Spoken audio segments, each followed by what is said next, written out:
Hello student, welcome back. Today we are going to start new chapter. The name of chapter is reproductive health. For scoring, it is most important chapter. बहुत easy question यहाँ से आते हैं, 2 से 3 question यहाँ से आते ही हैं और कमाल की बात यह है कि वो क्वेश्चन बहुत ही इजी होते हैं। डायरेक्ट एनसीईआरटी की लाइन ही उठा के दे देते हैं आपको, ठीक है। तो बेटा ऐसे स्कोरिंग पे आप ध्यान दो, ठीक है।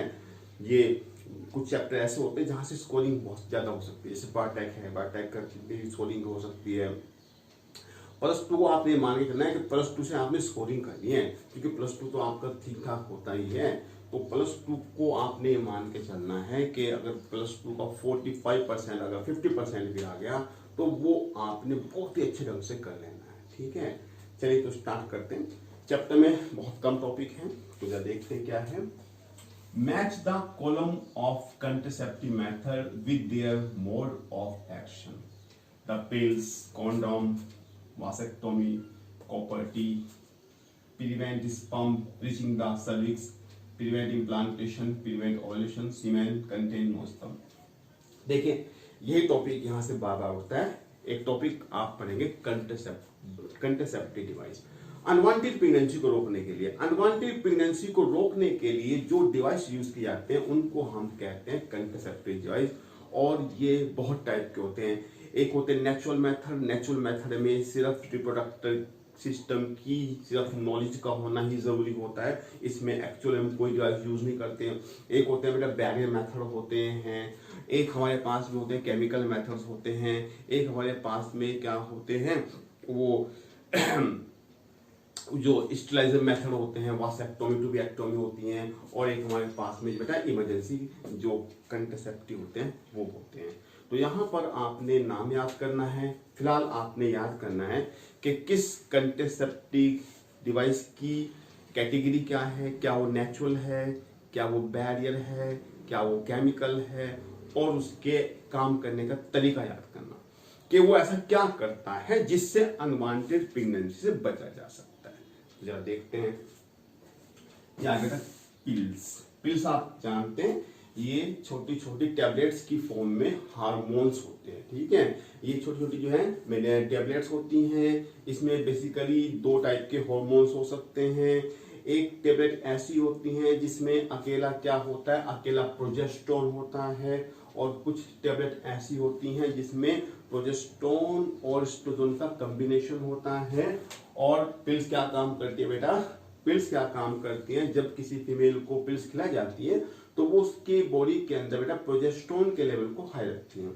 और जब तक प्रोजेस्टेरोन का लेवल हाई रहेगा बेटा, तब तक LH FSH का लेवल कम रहेगा। और आप जानते हैं FSH LH क्या काम करता है, ये कार्पस लुटियम, ये ग्राफिन फॉलिकल को बनाता है और ओव्यूलेशन को करता है। तो मतलब जब तक प्रोजेस्टेरोन का लेवल हाई रहेगा तब तक बेटा ओव्यूलेशन नहीं होगा। तो आपने क्या करना भाई, पिल्स क्या काम करती है बेटा, ओव्यूलेशन को रोक देती हैं। तो ये इससे मैच होगी, ठीक है। तो पिल्स क्या काम करती है, ओव्यूलेशन को रोक देती हैं। कॉन्डोम, कॉन्डोम आप जानते हैं ये जो है रबर या लैटेक्स का बना हुआ एक डिवाइस होता है जो मेल यूज करते हैं ड्यूरिंग सेक्सुअल एक्ट। तो ये क्या काम करता है बेटा, ये फिजिकल बैरियर की कैटेगरी में आ गया है। और जो बैरियर होते हैं वो आपको पता है क्या काम करते हैं, वो स्पर्म और जो एग है उसकी जो फिजिकल यूनियन है उसको रोकते हैं, या आप कह सकते हैं फर्टिलाइजेशन को रोक देते हैं, ठीक है। तो बीच में बैरियर लेके आते हैं। तो कॉन्डोम क्या है बेटा, कॉन्डोम क्या है, तो ये है गया prevent sperm reaching the cervix. ये स्पर्म को सर्विक्स जो कि फीमेल जेनिटल ट्रैक्ट है वहां जाने से रोकते हैं। एक तरीके से बैरियर होते हैं। यहाँ कॉन्डम जो है मेल में सबसे पॉपुलर मेथड है, और कॉन्डोम का एक अलग से बेटा सिग्निफिकेंस है। ये जो सेक्सुअल ट्रांसमिटेड डिजीज होती हैं, एड्स वगैरह, ये उसको भी जो है प्रिवेंशन कर सकता है। वासेक्टोमी, वासेक्टोमी मेरा ये क्या है, स्टेरिलाइजेशन मेथड होता है। आपको पता है ये मेथड सर्जिकल मेथड होते हैं, परमानेंट मेथड होते हैं।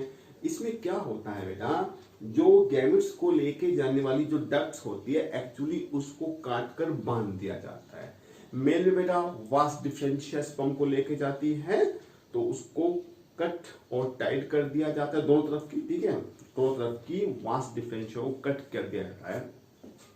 फीमेल के केस में बेटा इसको कहते हैं ट्यूबिएक्टोमी कहते हैं, फैलोपियन ट्यूब को कट करके बाइंड कर दिया जाता है ताकि एग का ट्रांसफर ना हो। तो ये क्या काम करे बेटा, ये एक्चुअली जो गैमिट का जो ट्रांसफर है बेटा ये उसको रोक देते हैं। ये गैमिट बनने को नहीं रोकते हैं, गैमिट तो बनते रहते हैं लेकिन जो गैमिट का ट्रांसफर है उसको रोक देते हैं। तो अगर वासेक्टोमी का मेल में होती है तो आपने याद करना है, तो इसमें क्या होता है, इसमें सीमेंट तो निकलता है लेकिन उसमें स्पर्म नहीं होते हैं क्योंकि स्पर्म को कैरी करने वाली डक्ट वास डिफरेंशिया को हमने तो कट कर दिया है, बाइंड कर दिया है उसको। इसका आंसर आगे बेटा ये कॉपर्टी बेटा आईयूडीज की कैटेगरी में आता है। आईयूडीज जानते क्या होते हैं, इंट्रा यूट्राइन डिवाइस जिनको डॉक्टर या नर्स जो है वो फीमेल के यूट्रस में जो है इसको जो इंसर्ट किया जाता है। और कॉपर ये आईयूडीज बहुत टाइप के होते हैं, तो यहाँ पर हम फिलहाल कॉपर्टी वाली बात कर रहे हैं। कॉपर वाली क्या काम करते हैं बेटा, ये जो है इम्प्लांटेशन को रोकते हैं। ये किसको रोक देते हैं, ये इम्प्लांटेशन को रोक देते हैं। जो यूट्रस के अंदर जाइगोट लगना होता है ये उसको रोक देते हैं। तो यहाँ पर फिलहाल इसका सही मेथड आ गई है। वैसे कॉपर आयंस अगर यहाँ से निकलते हैं तो वो स्पर्म की मोटिलिटी को कम करते हैं, ठीक है बेटा। नेक्स्ट क्वेश्चन भी बहुत अच्छा क्वेश्चन है। Which of the following approach does not define the action of contraception? बहुत बढ़िया क्वेश्चन है, यहाँ से ऐसे क्वेश्चन आएंगे। तो आपको यहाँ कुछ मेथड दिए गए हैं, barrier method, IUDs, hormonal contraceptive, vasectomy. तो आपको यहाँ ये बताना है नोट, डज नोट। यहाँ पे आपको बताना है कि एक मेथड जो है वो जो है उसका जो मोड ऑफ एक्शन है वो उससे मैच नहीं हो रहा है। क्या देखते हैं क्या है, तो ये है बेटा बैरियर मेथड। आप जानते हैं प्रिवेंट फर्टिलाइजेशन, हाँ ये तो ठीक है, ये तो ठीक है, बैरियर मेथड ठीक है। आईयूडीज आप जानते हैं ये बहुत सारे काम कर सकती हैं अपनी अपनी कैटेगरी के बेस पर। ये फैगोसाइटोसिस भी कर देती है बेटा। इसके अलावा ये स्पर्म की मोटिलिटी को भी सप्रेस कर देती है जैसे कि मैंने आपको बताया था। और हार्मोनल कंट्रासेप्टिव क्या काम करते हैं, retard prevent entry of sperm and ovulation. Vasectomy prevent spermatogenesis. बताइए कौन सा इसका आंसर आ गया। मैंने आपको बताया था वासेक्टोमी व ट्यूबेक्टोमा ये सिर्फ गैमेट के ट्रांसफर को रोकते हैं, ये गैमेट के बनने को नहीं रोकते। और गैमेट के बनने को हम कहते हैं गैमेटोजेनेसिस। इसमें स्पर्म के बनने को कहेंगे स्पर्मेटोजेनेसिस और एग को बनने को कहेंगे oogenesis। तो ये उसको नहीं रोकते बेटा। तो ये यहाँ पर ये सही मैच नहीं हो रहा है और यही इसका आंसर बन गया बेटा। इसका आंसर आ गया डी। क्या आंसर आ गया इसका आंसर आ गया डी, इसका आंसर आ गया है। ओके सही में आपके। नेक्स्ट क्वेश्चन हमारे पास में, which of the following contraceptive method play the role of a hormone. अच्छा, barrier method, lactation amenorrhoea, pills, copper T, emergency contraceptive pills, emergency contraceptive pills, barrier method, lactation amenorrhoea, pills, emergency contraceptive. अच्छा बेटा, तो आप पहले इस question को समझे। इसमें आपको बहुत सारे जो है कंट्रासेप्टिव डिवाइस बताए। अब आपसे पूछ रहा है कि इसमें से एक मेथड ऐसा है कि उसका जो एक्शन है उसमें कोई ना कोई हार्मोन जो है इन्वॉल्व होता है, मतलब अपने काम को किसी हार्मोन की हेल्प से जो प्रमोट कराता है, यानी कि उसके अंदर हार्मोन का इन्वॉल्व होना जरूरी है। जरा देखते हैं। देखो बेटा आपको पता है बैरियर मेथड में तो सिंपल हम क्या काम करते हैं, कॉन्डोम वगैरह यूज करते हैं। फीमेल के केस में यहाँ पर जो है सर्वाइकल कैप यूज कर लेते हैं। तो यहाँ तो कोई हॉर्मोन्स यूज नहीं हो रहा है, ठीक है। तो हमें ओवरऑल देखना है, इसमें हार्मोन आएगा, इसमें आएगा, लेकिन इसमें नहीं है तो ये ओवरऑल गलत हो जाएगा, ठीक है। कॉपर्टी निकाल सकते हैं, इमरजेंसी कॉपर्टी बेटा कॉपर आयंस निकालती है, कॉपर्टी कॉपर आयंस निकालती है, हार्मोन्स नहीं निकालती है। तो ये भी हमारे पास रॉन्ग हो गया। पिल्स हार्मोन निकाल देती है, इमरजेंसी कंट्रासेप्टिव भी हार्मोन के ऊपर बेस्ड है, लेकिन यहाँ फिर से क्या आ गया बेटा, बैरियर मेथड फिर से आ गया है, तो ये भी ओवरऑल गलत हुआ। आपको पता है लैक्टेशन एमिनोरिया, लैक्टेशन एमिनोरिया का मतलब क्या होता है, डिलीवरी होने के 6 मंथ तक क्या होता है, मेंस्ट्रुअल साइकिल ऑपरेट नहीं होता है, क्योंकि अभी जो है वो जो मदर है वो जो है अपने न्यूबॉर्न चाइल्ड को, बेबी को जो है ब्रेस्ट फीडिंग दे रही है। ब्रेस्ट फीडिंग देने में बेटा आपको पता है एक हार्मोन निकलता है प्रोलैक्टिन, तो जब तक प्रोलैक्टिन का लेवल हाई रहेगा बेटा तब तक जो है एफएसएच और एलएच का लेवल भी कम रहेगा। तो यहाँ पे भी कोई ना कोई हार्मोन इन्वॉल्व हो रहा है।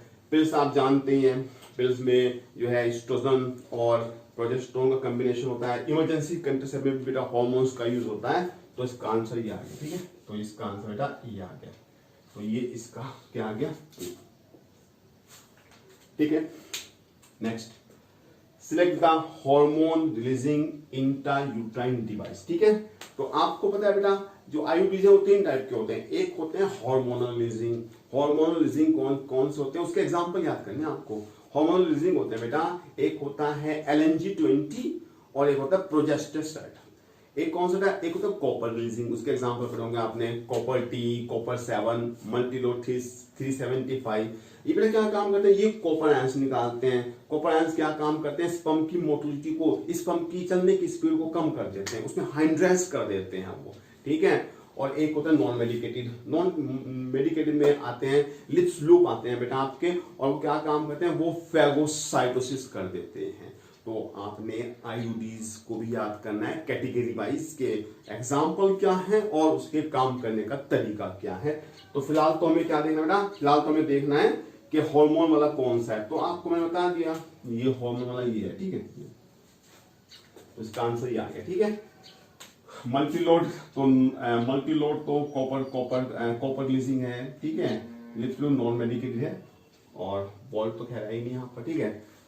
तो इस तरह नेक्स्ट क्वेश्चन बड़ा अच्छा है, on which of the following method does the method of periodic abstinence is based. ये आपको इसके बारे में याद करना, पीरियोडिक एब्स्टिनेंस क्या होता है। देखो बेटा मैं आपको बता देता हूँ, पीरियोडिक एब्स्टिनेंस एक जो है नेचुरल तरीका होता है कंट्रासेप्टिव का, ठीक है। इसमें क्या होता है आपको पता है ना, जब एग निकलता है वो 14 डे पे निकलता है। एग 14 डे पे निकल गया, 2-3 दिन उसकी लाइफ होती है। स्पर्म की भी 1-2 दिन तक जो है वो सर्वाइव कर सकता है बेटा, ठीक है। लेकिन 14 डे बेटा एग्जैक्ट नहीं होते हैं, 14 डे तो एक एवरेज माना गया है। 2 दिन पहले भी हो सकता है, 2 दिन बाद में भी हो सकता है। तो हमने एक एवरेज निकाला कि भाई एग के मिलने की पॉसिबिलिटी, किसी फीमेल की बॉडी के अंदर एग के मिलने की जो पॉसिबिलिटी है वो हम मान के चलेंगे 10 to 17 डेज। 10 to 17 डेज जो है किसी फीमेल में एग के मिलने की जो है पॉसिबिलिटी सबसे ज्यादा होगी, यानी कि यही वो दिन है, मेंस्ट्रुअल साइकिल के यही वो दिन है जिसमें किसी फीमेल के प्रेग्नेंट होने के चांस ज्यादा होंगे अगर वो सेक्सुअल एक्टिविटी में जो है एंगेज होती है। तो इस बात को बेटा हम कहते हैं फर्टाइल पीरियड कहते हैं। लेकिन इसमें हम क्या काम करते हैं, इसमें इस ये जो मेंस्ट्रुअल साइकिल के 10 to 17 डे हैं इनको अगर निकाल दें तो बाकी के दिन को हम कह सकते हैं सेफ पीरियड कह सकते हैं, क्योंकि इन दिनों फीमेल की बॉडी के अंदर एग के मिलने की पॉसिबिलिटी नहीं है। तो हम इसमें एक रफ आइडिया लेते हैं कि मेंसेस होने से 1 वीक पहले और मेंसेस जब वहां पर स्टॉप हो गए हैं उसके 1 वीक बाद का जो पीरियड है वो सेफ होता है। इसमें कोई फीमेल अगर सेक्सुअल एक्टिविटी में एंगेज भी है तो उसके प्रेग्नेंस होने के चांस कम होंगे। हालांकि ये 100% श्योर मेथड नहीं है, फिर होने के चांसेस के भी होते हैं। तो बताइए किसके ऊपर बेस्ड है, बताइए ये पीरियडिक ओव्यूलेशन अगर on about the 14 day of menstrual cycle, ये तो ठीक है। Ovum remain leave for about 1 से 2 दिन, ये भी ठीक है। Sperm survive for about 3 days, ये भी सही है बेटा। ऑल, तो बेटा इसका आंसर है ऑल ऑफ दीज। तो ऑल ऑफ दीज हैं, तो इसी वजह से एक हमने मेथड निकाला पीरियोडिक एब्स्टिनेंस। इसमें हम किसी कपल को ये एडवाइस देते हैं कि मेंस्ट्रुअल साइकिल के 10 to 17 डे तक आप सेक्सुअल एक्टिविटी में एंगेज ना रहें, ठीक है बेटा, ऐसे याद करना है। Next, Which of the following STD are not completely curable? बहुत ही अच्छा क्वेश्चन है, आप जैसा एक ही क्वेश्चन है। एसटीडी आप जानते क्या होते हैं, सेक्सुअली ट्रांसमिटेड डिजीज को हम जो है एसटीडी कहते हैं। बहुत सारे एग्जांपल आपने पढ़े हैं, सिफिलिस है, गोनोरिया है। चलिए वो तो आपको याद हो गया। यहाँ पहले हम आपको एक क्वेश्चन याद कर रहे हैं। कुछ डिजीज जो है बेटा इनक्यूरेबल है, कुछ एसटीडी इनक्यूरेबल हैं, और जो इनक्यूरेबल है आपको याद करना पड़ेगा। बार बार एग्जाम में क्वेश्चन आता है। इसमें एक तो आपको होता है एड्स है, एक कौन लग रहा है, एक होता है जेनाइटल हर्पीज होता है, एक होता है हेपेटाइटिस बी। तो है कोई ऑप्शन एड्स? हाँ, तो बेटा इसका आंसर ये डी आ गया। ठीक है, तो इसका आंसर ये डी आ गया है। ठीक है बेटा, तो ऐसे याद आपने करना पड़ेगा। यहाँ पर इसमें एक बात और याद करनी, जो एड्स हैं और जो हेपेटाइटिस बी हैं, ये जो अगर हम कंटेमिनेटेड ब्लड या ब्लड के प्रोडक्ट यूज करेंगे तो बेटा उससे भी जो है ये डिजीज आ सकती है। ठीक है, एड्स और हेपेटाइटिस बी, एसटीडी जो है ही साथ साथ ये क्या काम होती हैं, ये कंटेमिनेटेड, अगर हम ऐसा ब्लड यूज कर लें जो पहले से इन्फेक्टेड है तो फिर जो है हमें भी इन डिजीज के चांस होंगे। ठीक है, अब इसको हम रब करते हैं थोड़ा सा।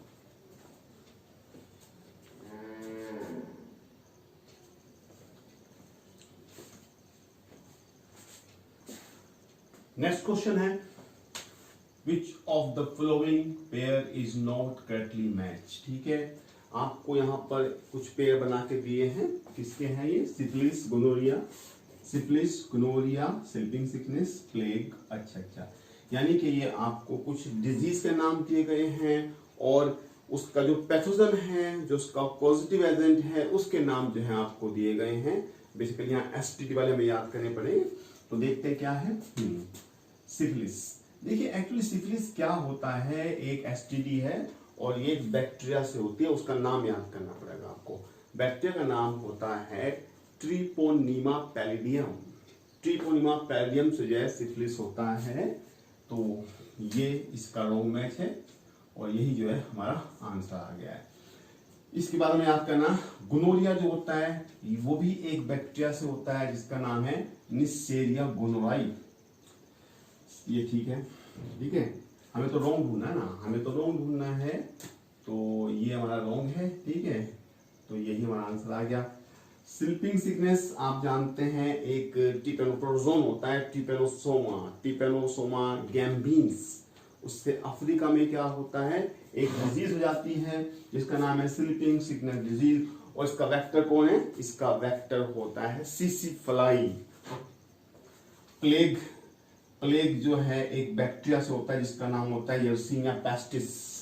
यर्सीनिया पेस्टिस से होता है और ये भी एक खास जो है एनिमल से फैलता है जिसको कहते हैं जिनोक्सिला। ठीक है, ये जिनोक्सिलिया जो कि रैट फ्लीज होता है, रैट के ऊपर एक इंसेक्ट है, उससे ये फैलता है। ठीक है, तो ये है। तो हमारा आंसर यहाँ क्या आ गया? ये हमारा आंसर ये आ गया क्योंकि ये रॉन्ग मैच है।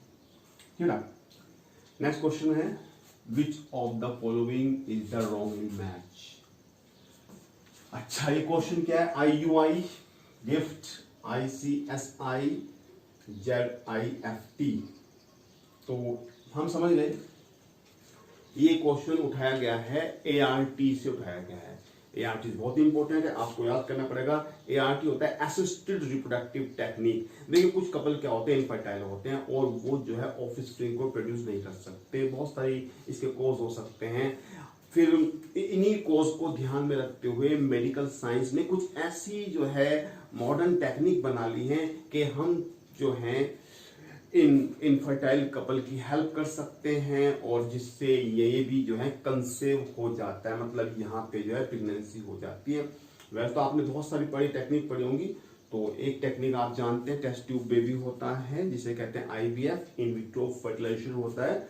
इसमें क्या काम करते हैं हम? इसमें क्या काम करते हैं, मेल और फीमेल जो हस्बैंड वाइफ हैं उनसे उनके गैमेट्स ले लेते हैं। मेल से ले लिया हमने, मेल से ले लिया स्पर्म, फीमेल से ले लिया एग, और उनका हम जो है बाहर नॉन लिविंग मीडियम में, इसी को कहते हैं in vitro, non living medium में इसका फर्टिलाइजेशन कराते हैं और लैब में कुछ दिन तक इसको डेवलप होने दिया जाता है। अब अगर यहाँ पर जो है 8 सेल से कम सेल होती हैं तो इसको फिर जो है हम कहाँ ट्रांसफर कर देना, तो इसको हम ट्रांसफर कर देते हैं फैलोपियन ट्यूब में ट्रांसफर कर देते हैं। इसको हम कहते हैं जाइगोट इंट्राफैलोपियन ट्रांसफर। और अगर थोड़ी 8 से कुछ ज्यादा सेल बन जाती है बेटा तो फिर हम उसको सीधे यूट्रस के अंदर ट्रांसफर करते हैं, उसे कहते हैं IUT इंट्रा यूट्राइन जो है ट्रांसफर भी कह सकते हैं, या इंट्रा यूट्राइन जो है इसको इम्प्लांटेशन भी कह सकते हैं। एक दूसरा केस होता है गिफ्ट गैमिट इंट्राफैलोपियन ट्रांसफर। इसमें किसी फीमेल में क्या होता है बेटा, वो एग नहीं बना सकती। तो वो एग नहीं बना सकती तो फिर जाहिर सी बात है किसी डोनर से एग लेकर उसकी फैलोपियन ट्यूब में रख दिया जाता है और बाकी का प्रोसेस नॉर्मल रिप्रोडक्शन के जैसा ही होता है। कभी कभी मेल में क्या होता है, स्पर्म की काउंट बहुत कम हो जाती है, इस बात को हम कहते हैं एंजियोस्पर्मिया कहते हैं या ओलिगोस्पर्मिया कहते हैं। उस केस में हम क्या काम करते हैं बेटा, उस केस में फिर हम 2 टेक्निक यूज कर सकते हैं। एक होता है AI आर्टिफिशियल इंसेमिनेशन। इसमें हम जो सीमेन होता है, सीमेन जो होता है वो मेल से भी ले सकते हैं या किसी हेल्दी डोनर से भी ले सकते हैं। सीमेन को जो है फीमेल जेनिटल ट्रैक्ट में जो है ट्रांसफर किया कर सकते हैं। तो अगर ये यूट्रस में किया जा रहा है तो इसे कहते हैं इंट्रा यूट्राइन इंसेमिनेशन। कभी कभी इंजेक्शन के हेल्प से स्पर्म को सीधे सीधे एग के अंदर जो है इंजेक्ट कर दिया जाता है बेटा, इस बात को कहते हैं ICSI इंट्रासाइटोप्लाज्मिक इंजेक्शन। तो इन्हीं टेक्निक को हमने ध्यान रखना है, इनकी फुल फॉर्म याद करनी है। और सबसे बड़ी बात ये किसके लिए है, मतलब मेल के लिए फीमेल के लिए, उसमें क्या प्रॉब्लम है, क्या एग नहीं बन रहे या स्पर्म नहीं बन रहे या फर्टिलाइजेशन नहीं हो रहा है, तो इस बात को ध्यान में रखते हुए ये हम ट्रीटमेंट जो है इनफर्टाइल कपल को देते हैं। जब देखते हैं क्या है, रॉन्ग पूछ रहा है, रॉन्ग IUI इंट्रायूट्राइन इंसेमिनेशन। इसमें क्या होगा, सीमेन कलेक्टेड फ्रॉम द हस्बैंड या donor is artificially introduce into uterus. हाँ बेटा ये तो ठीक हो गया, ये तो ठीक है, तो ठीक है, हमें तो रॉन्ग देखना है ना। चलिए गिफ्ट मैंने बताया था gamete intrafallopian transfer of embryo. ये तो एम्ब्रियो आ रहा है, ये एम्ब्रियो आ गया। जबकि गिफ्ट की फुल फॉर्म क्या होती है, गिफ्ट की फुल फॉर्म होती है गैमिट इंट्राफैलोपियन ट्रांसफर। तो यही ये रॉन्ग हो गया, एक्चुअल में रॉन्ग ही देखना है। चलिए हमारा आंसर आ गया, लेकिन चलो हम आगे आपको पढ़ाते हैं। इंट्रासाइटोप्लाज्मिक स्पर्म इंजेक्शन, इसमें क्या होता है, sperm directly injected into the ovum, ये भी ठीक है। Zygote intrafallopian transfer of embryo, zygote embryo को हम रफली यूज कर लेते हैं, तो यहाँ ठीक है। Up to 8 blastomere into Fallopian tube, हाँ ये सही है, तो ये भी ठीक है बेटा। हमें रॉन्ग देखना था, तो इसका आंसर क्या आ गया बेटा, इसका आंसर जो है आ गया बी, इसका आंसर बी आ गया, ठीक है। तो आप इसको करें। तो नेक्स्ट हमारे पास में सिलेक्ट द करेक्ट ऑप्शन। अब एक क्वेश्चन इसी पे है, IUI गिफ्ट ऐसे पूछ रहा है। चलिए क्या है, intrauterine insemination can help a women with premature menopause to bear a child. बताइए क्या होगा। इंट्रायूट्राइन इंसेमिनेशन, हमने यहाँ पर वुमेन के यूट्रस में जो है आर्टिफिशियल तरीके से जो है सीमेन को जो है डाल दिया है। अब क्या वो तब वो उसके चाइल्ड हो सकते हैं, जबकि वो क्या हुआ बेटा, वो क्या हुआ, वो प्रीमैच्योर मेनोपॉज में चली गई है, वो प्रीमैच्योर मेनोपॉज में चली गई है। अब अगर उसके यूट्रस में सीमेन को रिलीज भी कर दिया जाए, बताइए क्या वो चाइल्ड को बियर कर सकती है, नहीं कर सकती, क्योंकि ये जो फीमेल है ये मेनोपॉज में एंटर कर चुकी है। और आपको पता है जब मेनोपॉज में जो है मेंस्ट्रुअल साइकिल ही नहीं ऑपरेट होता तो फिर एग कहां से बन जाएगा, ठीक है। अकेले सीमेन तो कुछ नहीं करेगा ना, एग भी तो चाहिए ना उसको, तो ये हमारा बेटा रॉन्ग, ये नहीं होगा। फिर देखते हैं GIFT gamete intrafallopian transfer involve IVF। चलो ठीक है, इन विट्रो फर्टिलाइजेशन टेक्निक है to help women who can not produce the ovum to bear a child. बताओ बेटा क्या ठीक लग रहा है आपको भाई। Gamete intrafallopian transfer involve IVF technique का पार्ट है to help women who can not produce the ovum. हाँ बेटा ये ठीक है भाई। एक फीमेल है, फीमेल के बॉडी के अंदर एग नहीं बन रहा है तो कोई बात नहीं, हम एग को किसी डोनर से लेकर रख सकते हैं ना उसकी बॉडी के अंदर, और बाकी नॉर्मल प्रोसेस करते हैं रिप्रोडक्शन वाला, तो ये सही है और यही आंसर है। लेकिन मैं आपको नेक्स्ट बताता हूँ। Zygote interfloppy transfer involve IVF to help a woman who cannot produce the ovum to bear a child। तो बेटा ये है जाइगोट इंटरफ्लोपिन ट्रांसफर। इसमें हमने जाइगोट को ही सीधे ट्रांसफर करना है, ठीक है, इसमें हमने सीधे जाइगोट को ही सीधे ट्रांसफर करना है। तो ये फिर क्या होगा, who can not produce the ovum to bear a child, ठीक है। तो बेटा ये नहीं होगा क्योंकि इसमें क्या है, इसमें to women who can not produce the ovum, तो ये भी इसमें नहीं होगा बेटा, क्योंकि अगर उसमें गैमेट नहीं बन रहे हैं तो हमें तो गैमेट रखना पड़ेगा, ठीक है, हमें जाइगोट थोड़ी रखना पड़ेगा ना। तो ये क्या आएगा, zygote intrafallopian transfer involve IVF to help women, तो ये तो रॉन्ग हो गया। Zygote interflopian transfer involve IVF to help women who have the damaged fallopian tube to bear a child। तो बेटा इसमें क्या है, ये है जाइगोट इंटरफ्लोपियन ट्रांसफर। इसमें हम जाइगोट को फेलोपियन ट्यूब में रखते हैं, जब क्यों क्या कह रहा है कि उसकी तो फेलोपियन ट्यूब भी डैमेज हो गई। अरे भाई जब उसकी फेलोपियन ट्यूब भी डैमेज हो गई तो फिर हम क्या करेंगे, एग को रख के वहां जाइगोट को रख के क्या करेंगे, ठीक है, क्योंकि वो तो हमने जाइगोट फेलोपियन ट्यूब में रखना था ना। तो बेटा ये भी रॉन्ग हो गया, ठीक है, ये भी रॉन्ग है, क्योंकि जब फेलोपियन ट्यूब ही नहीं है तो फिर हम जाइगोट को ट्रांसफर के लिए क्या कर लेंगे, ठीक है। तो इसका आंसर क्या है बेटा, तो इसका आंसर ये बी आ गया, इसका आंसर, ठीक है, तो इसका आंसर ये आ गया, ठीक है, तो इसका आंसर ये बी सही आ गया बेटा। चलिए next question. The following statement are given MTP, medical termination of pregnancy आप जानते होंगे, चूज द राइट ऑप्शन। देखिए मेडिकल टर्मिनेशन ऑफ प्रेगनेंसी क्या होता है, इसमें हम जो है इंड्यूस्ड एबॉर्शन करते हैं, मतलब जो अनवांटेड प्रेगनेंसी है उसको टर्मिनेट कर देते हैं विद लीगल मेथड, ठीक है। और एक्चुअली क्या होता है, कभी कभी ऐसा होता है कि प्रेगनेंसी जो है कपल नहीं चाहते हैं लेकिन तब भी वहां पर प्रेगनेंसी हो जाती है। तो अब अगर पता चलता है कि ये होने वाला फीटस को कोई खतरनाक बीमारी है या फिर जो है वो कंट्रासेप्टिव फेल होने की वजह से प्रेगनेंसी हुई है, रेप के केस में अगर प्रेगनेंसी हो जाती है बेटा तो उसको हम लीगल तरीके से टर्मिनेट करा देते हैं, उसी बात को हम कहते हैं एमटीपी। और गवर्नमेंट ऑफ इंडिया ने ये जो लीगलाइज किया था इसको 1971 में किया था, ये आपने याद करना है। और इसका जो बेस्ट टाइम होता है वो होता है फर्स्ट ट्राइमेस्टर, तो पहले 3 महीने तक ही हम इसको जो है करवा सकते हैं, क्योंकि उसके बाद फीटस के ऑर्गन और सिस्टम डेवलप हो जाते हैं और ये फीटस काफी इंटीमेटली जो है यूट्रस के टिश्यू के साथ जो है अटैच हो जाता है। उस केस में अगर वहां से हम उसको निकालते हैं, रिमूव करते हैं, तो फिर बहुत ज्यादा एक्सेस अमाउंट में ब्लड लॉस होने का खतरा रहता है और इसमें जो है मदर की जान को खतरा होता है, इसलिए उसके बाद इसको डॉक्टर अलाउ नहीं करते हैं। अब ये जरूरी नहीं है कि हर बार ये सर्जिकल प्रोसेस होगा, ऐसा नहीं होता है बेटा।